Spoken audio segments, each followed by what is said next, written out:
Hey guys, it's Generalkidd here. How's everyone doing today?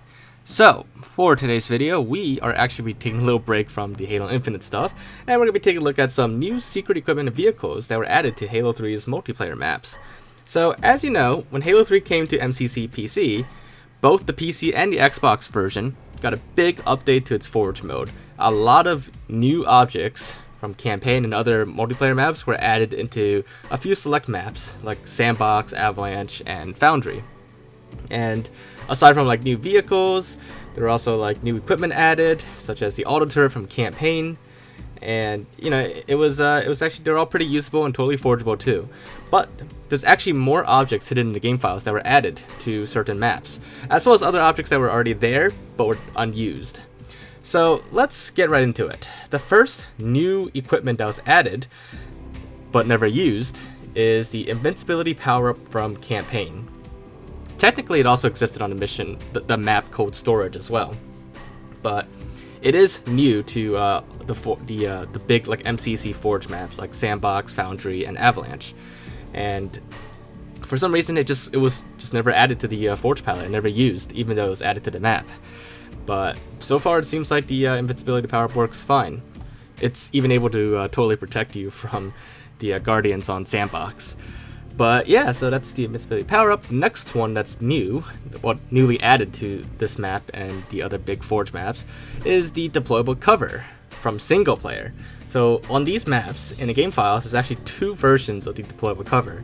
There's the multiplayer version, which is the one that's on every single map and that we're all used to, multiplayer. And then there's the one from single player that is, like I said, newly added, but also technically existed on Cold Storage as well. So these two versions, visually, they are the same, but there are a couple differences. So let me spawn them first. So the one on the right is the single player deployable cover, and the one on the left is the multiplayer version of it. So obviously, you know, functionally they're both the same and they both look exactly the same. However, if you spawn both of them, they actually are swappable with each other, meaning they are actually separate objects or separate equipment that you can swap for. So they are different in that regard. But what else is different about them? Well, the difference between the multiplayer and single player deployable covers is that the single player one actually stays deployed forever, whereas the multiplayer one, after a certain amount of time, it blows up, it destroys itself. So that's the biggest difference. Now the single player one still is not spawnable normally, not without modding it and then adding it to the Forge palette, but it is there in the map, just unused. Now speaking of unused stuff, so on the new Forge update for Halo 3, 343 also added the Spanker rocket launcher ammo as a spawnable equipment, and you know it's like just the same one from campaign. However, that was actually always there in the game files on every map, actually, along with other ammo for other weapons that you could spawn. It's just the others were unused, and actually they're kind of cut content too. So let's go through all of them. So the first one is the BR ammo here that you see. It's actually you know, it's kind of incomplete, and then you've got a needler ammo here. So this needler ammo is actually really interesting, and I just like had a realization when I spawned it.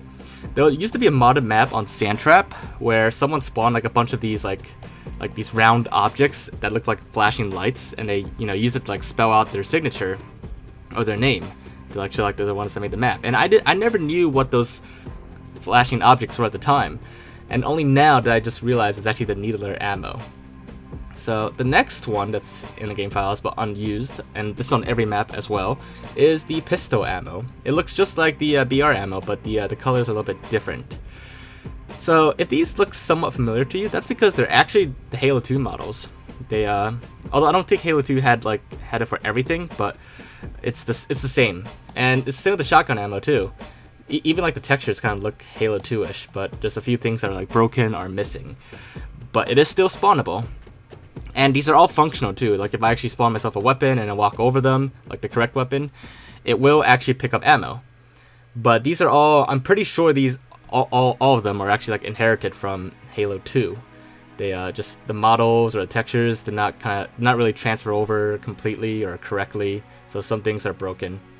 But yeah, so the next one is SMG ammo. Again, it's just like the other UNSC weapon ammo except for the shotgun.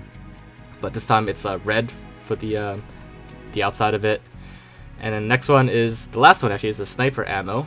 This one is kind of like the shotgun ammo again, but It's a little bit different, and again, the texture's a little glitchy on it and missing a few things as well. But these are all hidden in the game files on every single map, including the rocket ammo. But 343 just took the rocket ammo that was already there and made it spawnable and usable.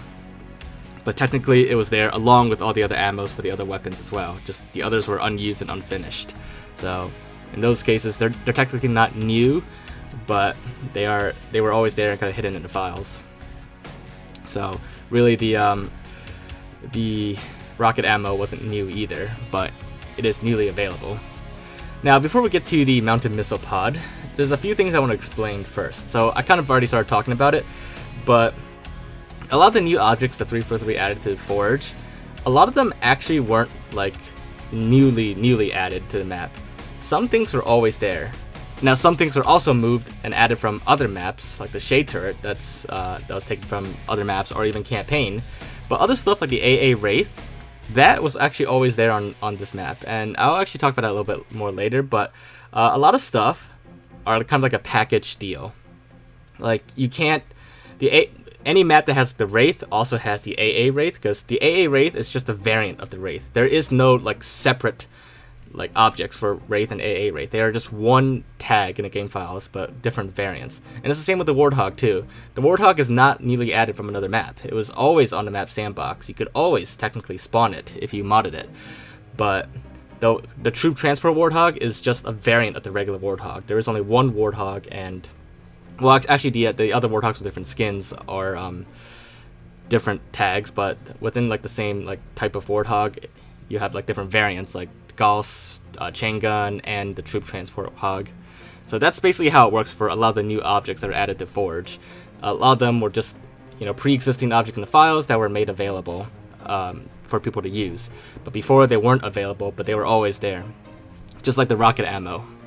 So the rest of the stuff will actually be stuff that's already been there, but I just wanted to point it out. So, yeah, because I figured it might be a little interesting for you guys to see what else was always there in the game files, but not spawnable normally. So with that, the next one is the missile pod turret, which as you can see actually has issues in Forge, like it falls apart when you first spawn it. But when you restart the mission, it seems to be fine again.